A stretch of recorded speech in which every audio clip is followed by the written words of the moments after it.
Welcome to Braining with Nangu, and in today's video, like you've read the title, today's video has been intrigued by what has been happening in South Africa. I think now more than ever, the past 2 weeks were evident that it's not safe being a woman, but it's not even safe being anywhere. And in today's video, we will be talking about sexual harassment in the workplace, which I know can happen to anyone, but for the purpose of this video, we're only going to be focusing on females. Sexual harassment is an epidemic across the world, and according to the 2005 amended Code of Good Practice, sexual harassment has been defined as an unwelcome conduct of sexual nature that violates the rights of an employee and constitute a barrier of equity in the workplace. There are different forms of sexual harassment, but we're only going to be focusing on 3. Number 1, physical sexual harassment, a conduct of sexual nature that include touching, sexual assaults, and even rape. There's verbal sexual harassment, and those are insinuations, unwelcome suggestions and hints, sexual advances, comments with sexual tones, sexual insults, and sexual jokes. There's also non-verbal sexual harassment, and those are unwelcome depletion of pictures, unwelcome gestures, and indecent exposure of sexual objects and pictures. Now, sexual harassment is a problem and should never be tolerated. And it is the right of an employee to go to a workplace that's sexual harassment free. And as employers, it is their right to create and maintain a work environment where everyone will feel safe. Sexual harassment is an issue, and over the years, women have always been painted that they are the subject of the matter. And matter of fact, sexual harassment has nothing to do with sex. It has everything to do with power. It sees no color, it sees no age, and it sees no position. Females who work in corporate, wear beautiful pencil skates, are sexually harassed. Females who are engineers who wear oversized overalls and their big safety boots are also harassed. Medical practitioners who wear scrubs are harassed. If that is provocative, then I don't know what that is.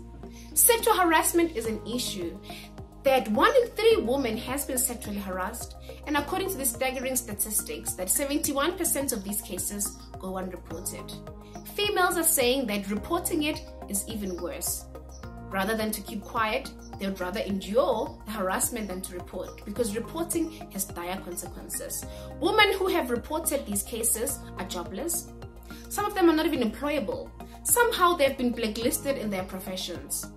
Sexual harassment is an issue, and we need to tackle it. And females alone cannot fight alone. We need males to help us in fighting this.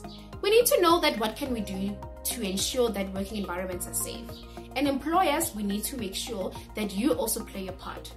Anyone today can go to their HR employees or HR personnel and ask for a sexual harassment policy. See if it exists. Big organizations don't even have a sexual harassment code of conduct or even policy. And if you have it, check when last it was amended. We need to ensure that we have policies that are up to date, that we have a grievance policy, we have a grievance procedure, that it's visible and anyone knows about it. That if I have this, what do I do? If I am experiencing something like this in the workplace, where do I run to for help? Women need to be trusted. Women are sexually harassed. They're not looking for attention. They don't want to be popular. Those are misconceptions. Sexual harassment is an issue, and it's about time that we fight it. Employers, please make sure that when you have amended your sexual harassment policies, there are awareness, there are workshops, everyone is educated, communications are clear, that everyone knows that if something like this would happen, where do they go to for assistance, and what is an appropriate procedure that needs to be followed. I think the past 2 weeks, with all of these femicides, we know that it's not safe. And women, we do need to also take the charge. We need to take the courage to fight. We need not to keep quiet. We need to fight. We need to report these cases. Perpetrators need to know that they have not won this case. They have not won this battle. We need to fight. We need to make sure that when the next generation comes into our workplaces, they are feeling safe and they know that if something like this would happen, they can fight it. Sexual harassment is an issue that has been happening for many years, and it's not stopping. And the reason it's not stopping is because we do not trust women who come up front and report. We need to make sure that we fight this. We need to make sure that we tackle this from both sides. Sexual harassment is not acceptable, will not be, and will never be. Women are people before they are females. we all need to be protected. Thank you so much for watching this video. I know it's very sensitive and these are the things we need to talk about. It needs to be normal that we talk about these things. Thank you for watching my channel. Like this video and continue subscribing. Thank you.